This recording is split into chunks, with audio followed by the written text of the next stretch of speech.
As promised, when we see it, you see it. President Donald Trump getting his cabinet meeting underway at the White House. Let's listen in. Is that right, Scott? It's even going to be higher than that. It'll be higher by and going up. Sir. And we're waiting for the Supreme Court case, and it's so important and so vital for this country because we're not only respected again, we're putting out wars by our trade policies, and we're taking in hundreds of billions of dollars, and our country is wealthy again and secure again, and it's part of national security, and I hope that goes well. I think it's very important, but think of the number. We're going to be over $18 trillion in 10 months, and which is a record times probably 8 or 10 times, I think more than that, for any country. There's never been a country that's had that kind of an investment ever in history. And there's never been a country that's had half of that. It's a tremendous thing that's taking place. We have companies moving in from all over the world, from Mexico, from Canada, from Europe, from China, from Japan a lot. We just had Toyota is going to spend $10 billion, they just announced, on building new plants in this country. Our workers, they're going to be our workers, but they're spending a tremendous amount. So the stock market is set 46 all-time highs. And this last Friday, which is called Black Friday, was the biggest ever online sales that there's ever been by a lot. More Americans are working today than at any time in the history of our country.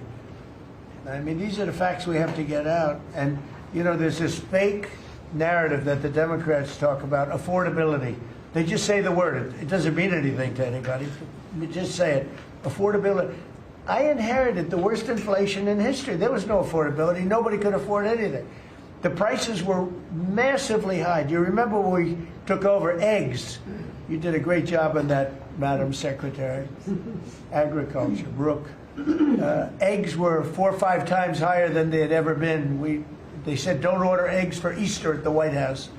And we ended up doing it, and we got the egg prices way down, lower than what they were before. But the word affordability is a con job by the Democrats. They say affordable. I watched the other day where some very low IQ congresswoman talked about affordability, affordability, affordability. She had no idea.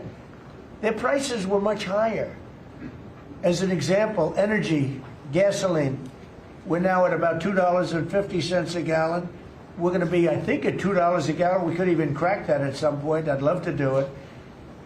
And we could do it more easily if we weren't building up the strategic national reserves, which Biden emptied out before the election so that he could try and get elected, meaning he started it, then he got thrown out of the race.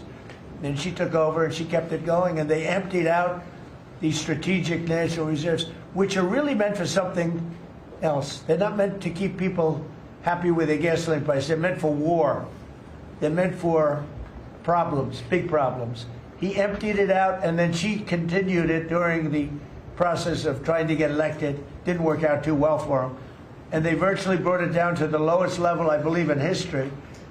And it didn't have much of an impact because the prices were very high. But our prices now for energy, but for gasoline, are really low. Electricity's coming down. And when that comes down, everything comes down. But the word affordability is a Democrat scam. They say it, and then they go on to the next subject. And everyone thinks, oh, they had lower prices. No, they had the worst inflation in the history of our country. Now, some people will correct me, because they always love to correct me, even though I'm right about everything. But some people like to correct me, and they say 48 years. I say it's not 48 years, it's much more. But they say it's the worst inflation that we've had in 48 years. I say ever. But whether it's 48 years or ever, it's pretty bad. We had the worst inflation that we've ever had. Since last January, we've stopped inflation in its tracks. And there is still more to do. There's always more to do, but we have it down to a very good level. It's going to go down a little bit further. You want to have a little tiny bit of inflation. Otherwise, that's not good either. Then you have a thing called deflation. And deflation can be worse than inflation. But we have it almost, we'll soon be at a perfect level, but we inherited the worst inflation. But we have 20 states that are now selling gasoline at less than the $2.75. Think of that, $2.75, and it was at $5 under Sleepy Joe. Grocery prices are down with the cost of Thanksgiving turkey this year down 33%. It was lower than 33% lower than under the Biden administration. Egg prices are way down 86%. Thank you. And mortgage rates, despite the fact that we have an incompetent chairman of the Fed, a real dope, who should reduce rates. I saw even Jamie Dimon said he should be reducing rates. I never saw Jamie Dimon say that. I wonder why he said that. But he really said it because he's right. But we have a guy that's just a stubborn ox who probably doesn't like your president, your favorite president. But they're going to be coming down. We'll be announcing somebody probably early next year for the new chairman of the Fed. I talked to Scott about taking the job, but he doesn't want it. You got the greatest job here. Yes, sir. Right? He said, no, I want to stay chairman. I want to stay right where we are, Treasury. And I think we're doing really great, aren't we? We're doing great, sir, and it's a great team to be part of. Yeah, no, it's amazing. Under my executive order to lower prescription drug prices, which I think is the single biggest thing we've ever done that nobody writes about because you're fake news. I've made unprecedented deals along with Bobby and Oz and all of the people that work on it. A lot of people that you wouldn't even think work on it, but they do, to slash drug prices by 200%, 300%, 400%, 500%, 600%, 700%, 800%. Nobody's ever heard of it before because I instituted favored nations, and no nation agreed to do it. And then I said to the nations, if you're not going to do it, I'm going to charge you 100% tariff, which is more money than we're talking about. And they said, sir, we'd love to do it. Please, we would be honored to do it. And they agreed that they would go along with the whole thing. Nobody thought you could do it because they felt, number one, you couldn't get the drug companies to do it. So we're paying, as an example, for the, let's call it the fat drug, F-A-T, for fat people. Anybody use it at the table? Don't ask. But the fat drug was $135. Think of that. For certain people, $1,300 for certain countries, $1,300 in New York. So in New York it was $1,300, and in London it was $135. And a friend of mine called me, he said, what is this? Why is it? He got used to paying $1,300. Well, now what we have it down to is, Bobby, what's the number? Like 150 or something? We have it down to a low number, don't we? Yeah, it's around 125, 150. Think of that. So we got it down from $1,300 to $125 to $140, depending on various countries. In other words, we're paying the lowest price, tied for the lowest price in the world. It's, people said you could never do that because you couldn't get the countries to agree to it. I did. Every country agreed to it because I said, if you're not going to agree to it, that's okay, I'm going to charge you tariffs. And as soon as I said that, they said, we agree. And then we had to be a little tough with the drug companies, but they came along. The bigger problem was the countries. The countries just wouldn't go along with it, but they did. Every country.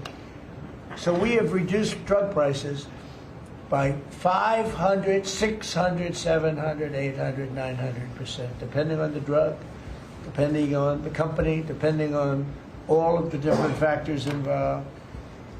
Nobody's ever even thought of drug reductions like that, price reductions. And I told you the story that in my first term I was so proud of myself because I reduced drugs. It was the first time in 28 years that drug prices were reduced. It was 1/4%.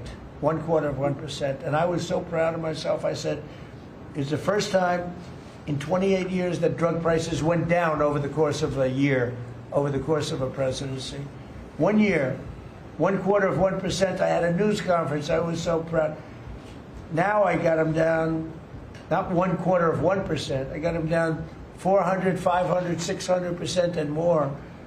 And the fake news won't write about it. And it's going to have a huge impact on healthcare because a big part of it's buying drugs, buying prescription drugs. It's going to have a huge positive impact because Obamacare is a disaster. I said it years ago and I say it now. And the money should be paid, taken away from the insurance company. Obamacare was made to make the insurance companies rich. Their stocks have gone up 1,000% in a short period of time because the money goes to the insurance company. I want the money to go to the people. Let all the money go to the people. And let the people go out and buy their own health care. And I see on television people are advertising now, we will help you buy health care. We will go out and help you buy. That's becoming like an industry because of what I said. So something's going to happen. It's probably not going to be easy because the Democrats, frankly, they don't want to make a good deal for the people. They just want to make a bad deal for the country. They want to make a bad deal for the Republican Party. But the Republican Party is united, and I will say that what I would like to do is the money doesn't go, trillions of dollars get paid to drug companies, and you still have lousy health care. Obamacare is horrible health care. We want it to go to the people, and then let the people go out and buy their own health care, and they'll do great. They'll do great. So we're negotiating that now with the Democrats. Well, congressional Democrats want the largest tax hike in history. I proudly signed the largest tax cuts in American history with the Great Big Beautiful Bill. The Great Big Beautiful Bill, the biggest piece of legislation ever signed, and that includes the extension of the original Trump tax cuts. But it's the biggest tax cut ever signed, and it includes no tax on tips, no tax on overtime, and no tax on Social Security. Nobody's ever seen anything like it, so think of that. And in addition, you get, if you buy a car, this is great for our car industry because we have a lot of car plants. We're bringing back the automobile business. 60% of it was stolen because we had incompetent presidents or incompetent trade people. But 60% of it was stolen over the years, and now I think we're bringing it all back. I think we'll be bigger than we've ever been in the auto business. That's not even to mention AI, where we're leading China. You know, we're leading China by a lot. They're not going to catch us. We have to be smart, but if we're smart, they're not going to be able to catch us. They know that. They told me that. Next year is projected to be the largest tax refund season ever, and we're going to be giving back refunds out of the tariffs because we've taken in literally trillions of dollars, and we're going to be giving a nice dividend to the people, in addition to reducing debt. As you know, I inherited a lot of debt, but it's peanuts compared to the kind of numbers we're talking about. So we're going to be making a dividend to the people, and additionally, we're going to be able to reduce debt. And as time goes by over the next 2, 3, 4 years, those numbers are going to go up. And I believe that at some point in the not too distant future, you won't even have income tax to pay because the money we're taking in is so great, it's so enormous, that you're not going to have income tax to pay. Whether you get rid of it or just keep it around for fun or have it really low, much lower than it is now, but you won't be paying income tax. We've slashed $1 trillion in costly job-killing regulations, saving Americans an estimated $2,100 for a family of 4. The Biden administration was the exact opposite, but times 4. They went up $6,000. We went down $2,100. Think of that. To bring down energy, electricity, and utility prices, I ended the Green New Scam. They call it the Green New Scam, one of the greatest scams in the history of our country. They talked about global warming and all that crap, and what they've done to this country.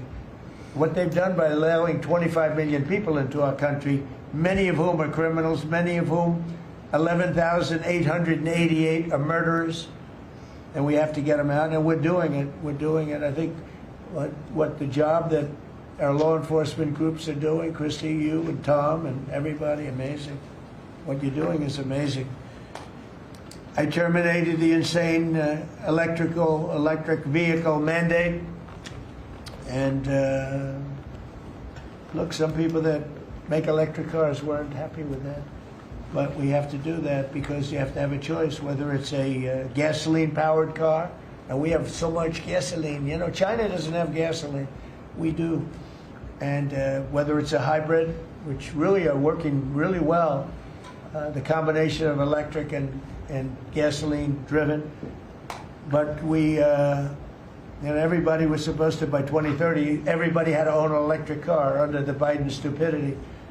And not everybody wants to do that. I like electric cars. I like all cars. They're all good. They all have reasons.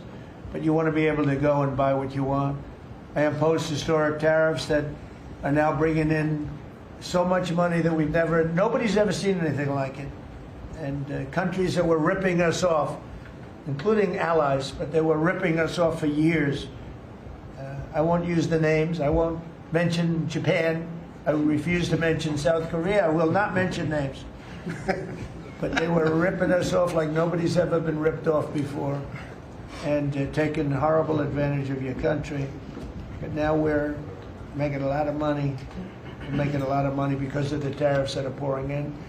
And it's really national security. Among everything else, it's national security. We've also rapidly turned the worst border crisis in world history. I believe we had the worst border ever in history.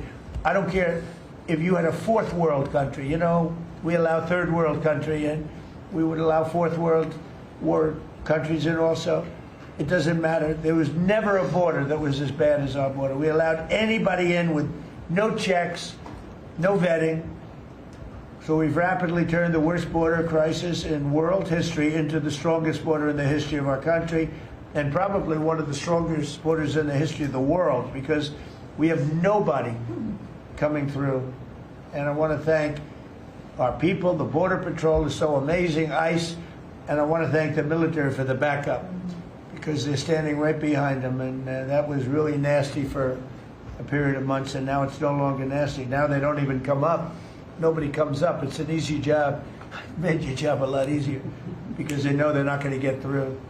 And we take people in, but they have to come in legally. For 6 months in a row, 0 illegal aliens have been admitted into the United States. You believe that? 0. We had millions of people coming in a year, millions. Now we have 0 for 6 months, and these are given by radical left people that do the numbers. I mean, they're not doing me any favor. They're being. We don't have our net numbers are unbelievable. But we had 0 people in the last 6 months.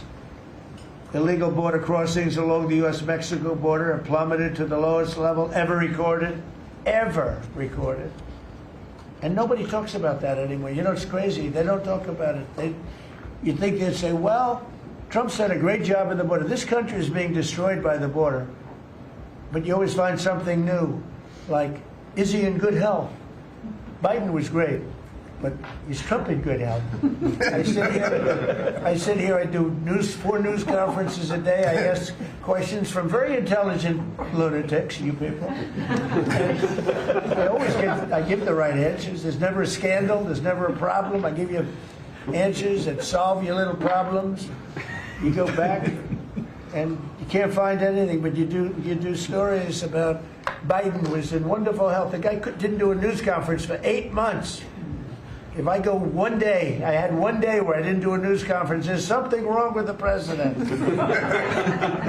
You people are crazy. I'll let you know when there's something wrong. There will be someday.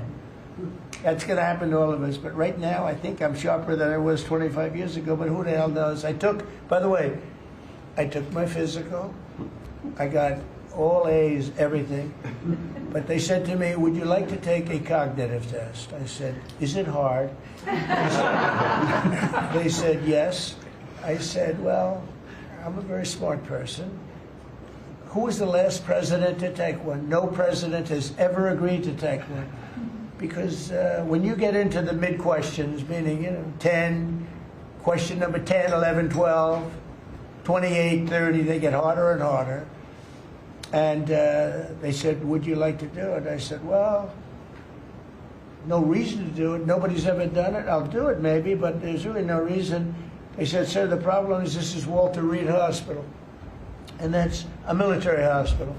And that means that things are, sort of open. It's not like private where you have, if you do poorly, we'll have to, probably you'll You'll find out.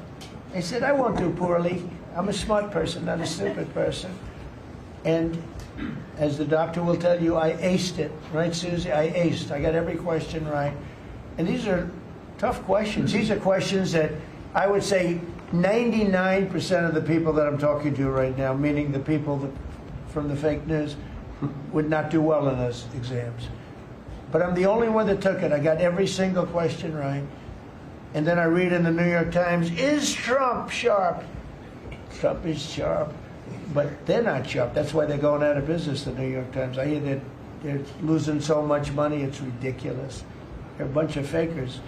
But we have, we can never let another thing happen like what happened to us with a fake election, with a rigged election, where a guy like Joe Biden assumes the presidency. Because the man was grossly incompetent. And he was incompetent 30 years ago.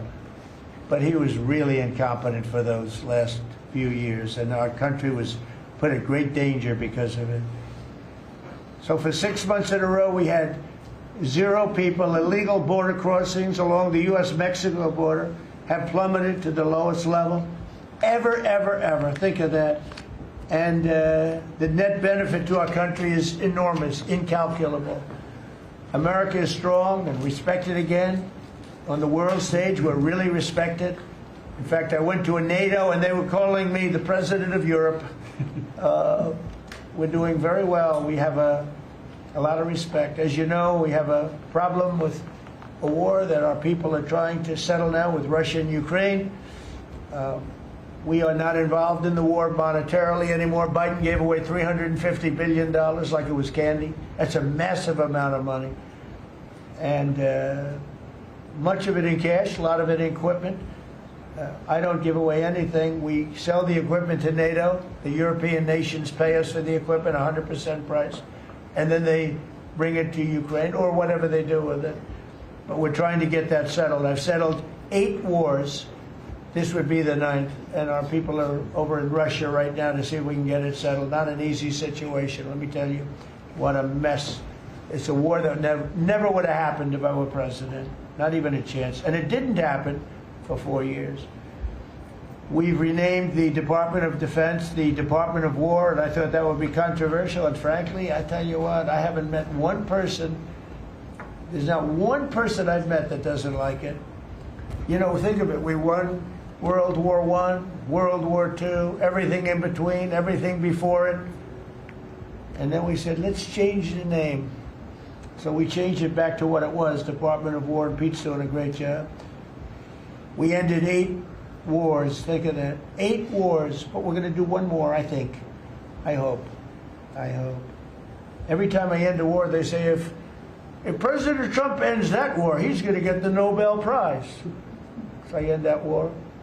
Well, he won't get it for that war, but if he ever gets it for the next war, now they're saying, if he ever ends the war with Russia and Ukraine, he's going to get the Nobel Prize. What about the other 8 wars? India, Pakistan. Think of all the wars I ended. I should get the Nobel Prize for every war, but I don't want to be greedy. Actually, the woman who got the Nobel Prize said, "You've got to be kidding. Trump deserves the Nobel Prize." And that was very nice of her. I appreciate it, which is true, actually. But I don't care about that. You know what I care about? I care about death. I care about all the people that are dying. And last month, 27,000 young people died, mostly young people, mostly soldiers, despite some missiles being shot into Kiev and other places. But think of it, mostly young people. 27,000 people died between Russia and Ukraine last month. What a shame. So we're restoring law and order to our cities and towns. If you look at what's happened, and I want to pay my deepest respects to those 2 incredible people from the National Guard in West Virginia they came from. I spoke to their parents. Sarah is gone. She passed away. She's looking down on us now, and she loves her parents, and they loved her.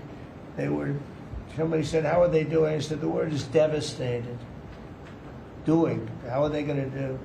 They're devastated. The rest of their lives they're going to be devastated. She was an incredible person, highly respected, top of her class, everything. She was like a perfect human being. 20 years old, just started. She was like a baby. She was so proud. They were giving her a promotion. And she told the parents that she was getting a promotion. And they were so proud of her. Then they get a call that this happened. And we have one young man who's fighting for his life. He's fighting very hard. I think he's probably doing better than anybody. They said he didn't have a chance. I'll tell you, the one who said he's going to live is his mother. Spoke to his mother. Sir, he's going to live. I spoke to her very soon after this horrible event took place with this scum that is able to come into our country. I spoke to his mother. Sir, he's going to be okay. I'm telling you. No doctor thought that. Nobody thought that. He was hitting bad places, and she was like so positive. It was incredible. And it's possibly right, Pam, right? Possibly right. Boy, it would be amazing. If he lives, it would be amazing. A miracle, actually. But we're very proud of those two people. We're very proud of the National Guard. We're very proud of our military and our police and our firemen and women. If you go back and take a look a year ago, year and a half ago, it all changed, I think, on November 5th, the day of the election. But you go back before that, you couldn't get people to join the military, Pete, right? They didn't want anything to do with military. They wanted nothing to do with joining the police or the fire. They wanted nothing to do with anything. They had no spirit. The country it had no spirit, nothing. And now we just had the highest recruitment in history, and we're getting great people. We're getting great people. And I will say, despite what just happened, Washington, D.C. has become a really safe place. And I guess this lunatic probably was upset that the National Guard is so effective, because we were really, really effective, and we are. And Washington, D.C. is now considered a very, very safe city. We had crime numbers a year ago that was so bad, embarrassment that the city, the capital of this country, could have numbers like that. And Washington now is, no murders, no this. It's been a miracle also what happened here. And now we're in Memphis, and we're going to New Orleans pretty soon. Over there, the governor called me. He'd like to have us go there. Governor Landry, great guy, great governor. He's asked for help in New Orleans, and we're going to go there in a couple of weeks. And we're doing a real job. Even Chicago's down a little bit because we have a minor force there. We could knock it down within 4 or 5 weeks. We could bring it down to almost nothing. But we have a governor that's grossly incompetent, and we have a mayor that's even more incompetent than the governor. He's a very low IQ person. And typically low IQ people don't make good mayors. So I want to thank all of our cabinet members. They're high IQ. Let me see, one. Yeah, generally speaking, a couple of them a little concerned about it. No, but I want to thank, we have a great cabinet, an amazing cabinet, amazing people. All of them, sort of have become stars. We're getting credit for the good cabinet, actually. And I just want to wish everybody a great holiday. We've I think done a great job with the White House, bringing the White House back. You see the Palm Court that was redone. The Lincoln bedroom was redone. The Lincoln bathroom is now gorgeous, like it should have been. It was terrible green tile that was never the way it was supposed to be. It was done in the 1940s, actually, but it was not proper. And we're restoring the White House just like we're restoring the country, and people are thrilled. But the First Lady's done a beautiful job with the Christmas trees and all the decorations. I see the wreaths on the windows. I've never seen that before, on the windows of the White House. And it's 4 stories high. I said, how did they get that wreath? They had people going up in a little dangerous. I wouldn't want to do it. But they put them up, and we have wonderful people working in the White House, and they're really proud to bring the building back. Because this building was a little bit like the country. It was mishandled. It was mistreated. And now it's being given love.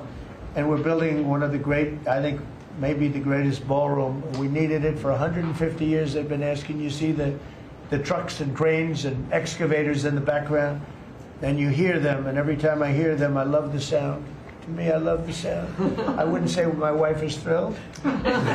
She hears pile drivers in the background all day, all night. They go till 12 o'clock in the evening, day, night, pile drivers. Darling, could you turn off the pile drivers?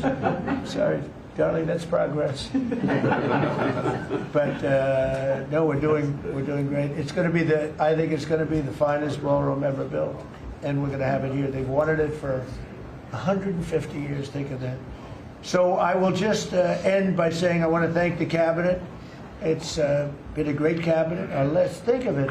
Time flies, but this is our last of the year, as I said, and I just think you've done a fantastic job. And we're going to go around the room. We'll go quickly, but we're going to go around the room, and we'll start with Pete, and you'll tell us about some of the achievements. And some of you have achievements that are so big, I don't want you to go through the whole thing because we don't have time. But we'll start with Pete, and then if you want, we'll take some questions at the end. Please, Pete. Well, thank you, Mr. President. As you said, it has been a historic year at the Department of War. Recruiting and retention over this year are at the most historic levels our country has ever seen. I had a chance to be on an aircraft carrier destroyer over Thanksgiving. The spirit in our ranks since the election under President Trump is unprecedented. I've never seen anything like it as a soldier myself in uniform, and I know a lot of you feel the same way. We've ripped out the DEI and the political correctness. It's all merit-based at the department. We're getting back to basics: accountability, training, readiness, lethality, and that's reviving that spirit. And Mr. President, we're rebuilding the military, historic investments. I just took briefings on the Golden Dome and F-47, next generation capabilities that are going to make sure that for generations to come, America has the most powerful, most capable, most lethal military in the world, which you have rebuilt once and we're rebuilding again. And then we're reestablishing deterrence and credibility. If you look at what happened, we deal with every day the outcome of what happened in Afghanistan, the debacle under Joe Biden. We just dealt with it in the streets of Washington, D.C. with those 2 National Guardsmen. And then what happened on October 7th with Hamas, what happened in Ukraine, a war that never would have started under President Trump. We're having to rebuild that. So whether it's freedom of navigation and taking the fight to the Houthis, whether it's Midnight Hammer, those beautiful B-2s going 37 hours back and forth, undetected, delivering with precision, and Iran not getting nuclear capabilities, Europe and NATO stepping up to 5%, locking down our southwest border. It's been an honor to work with Christy and Tom and everyone else down there to lock it to 0, operational control of our border. And then it's getting after and going after narco-terrorists and designated terrorist organizations in our own hemisphere. As I've said, and I'll say again, we've only just begun striking narco boats and putting narco-terrorists at the bottom of the ocean because they've been poisoning the American people. And Joe Biden tried to approach it with kid gloves and allowed them to come across the border. Cartels take over community, 20 million people, hundreds of thousands of Americans poisoned. And President Trump said, no, we're taking the gloves off. We're taking the fight to these designated terror organizations. And it's exactly what we're doing. So we're stopping the drugs, we're striking the boats, we're defeating narco-terrorists, and we're standing... And you may say one thing, that drugs coming in through the sea by sea are down 91%. And I don't know who the 9% is. I'm not sure either, sir. But down 91% by sea. We've had a bit of a pause because it's hard to find boats to strike right now, which is the entire point. Right? Deterrence has to matter, not arrest and hand over and then do it again, the rinse and repeat approach of previous administrations. This is meant to get after that approach. And I will just end by saying, as President Trump always has our back, we always have the back of our commanders who are making decisions in difficult situations, and we do in this case and all these strikes. They're making judgment calls and ensuring that they defend the American people. They've done the right things. We'll keep doing that, and we have their backs, Mr. President. Good job. Thank you very much. Howard? So we set out to stop the ripoff of the United States of America. This is about global change of trade. We've been ripped off since 1945 when we set this policy. So we set out, and together with my partners, Jameson Greer and Scott Bessent, we set out to change that. So we started, the first one was the UK. All right, you've been listening in to part of President Trump's cabinet meeting there at the White House, a very lengthy opening statement by the commander-in-chief touting what he says are successes of the administration. And now they're starting to go around the table to talk to those who are in the administration to deploy all of the initiatives since President Trump was reelected. Let's go live outside the White House to CBS News Chief White House correspondent Nancy Cordes. Nancy, so much to listen in on here. Something that struck me is, first of all, how President Donald Trump really tries to undercut the narrative that Democrats have relative to affordability in our country. That really set up what he had to say in that meeting. Right. He essentially said that affordability is a made-up word, that the economy is doing better than ever. He insisted that he had brought prices way down from where they were during the Biden administration, even though the inflation rate when he took office was 3%, and the inflation rate as of the last month that we have data is still 3%.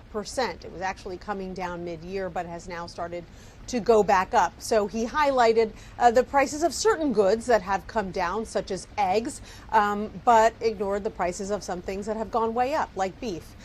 Nevertheless, the president is aware that his numbers on the economy have been flagging, and so he was making the case in that opening statement that he is focused on bringing prices down. But he went into a variety of topics, Reed. He talked about the Ukraine war and how much he wants to end that war. He talked a lot about his health and why he got a cognitive test. He claimed that he was the only president who would be willing to take a cognitive test, that no one before him would have done it, and how well he did. And he went into his immigration plans as well. So it was a wide-ranging opening statement. And now, as you pointed out, he's going around the table to his various cabinet secretaries to tout what they are doing in their individual departments. Well, and of course, you see directly to his left, Secretary of Defense Pete Hegseth. And also, it bears mentioning, we wondered if anything at all would be said about those September 2nd boat strikes, those 2 boat strikes in the Caribbean, and a bipartisan call examining whether that rose to the level of war crimes. It seems like President Trump is still fully behind his Secretary of Defense. Absolutely. And while they did not defend that strike in particular that has now generated so much controversy, they did defend the boat strikes overall. And Hegseth even made the point that it's getting harder for the Pentagon to identify suspected drug boats in the waters off of Venezuela because the drug runners are unwilling to take the risk, which he says is exactly the point. He said that those strikes are going to continue to be lethal and that this administration has taken off the kid gloves. But of course, the larger controversy, which I imagine President Trump will be asked about at the conclusion of this cabinet meeting, if and when he takes questions from reporters, he and Hegseth next to him will be asked about this follow-on strike that took place on September 2nd after an initial strike on a suspected drug boat left 9 out of the 11 people on board dead, and who exactly ordered that second strike, whether it comports with the military's rules of war, and who exactly is responsible. You did hear, it was notable that you heard Hegseth say that he supports the chain of command. He supports the admirals and generals, and that is because the administration has made it clear that it was not Hegseth who issued an order for a second strike, but that it was actually a Navy admiral. And Democrats argue that that's passing the buck. Hegseth said he's just showing support for those who are below him in the chain of command. All right, Nancy Cordes there live at the White House.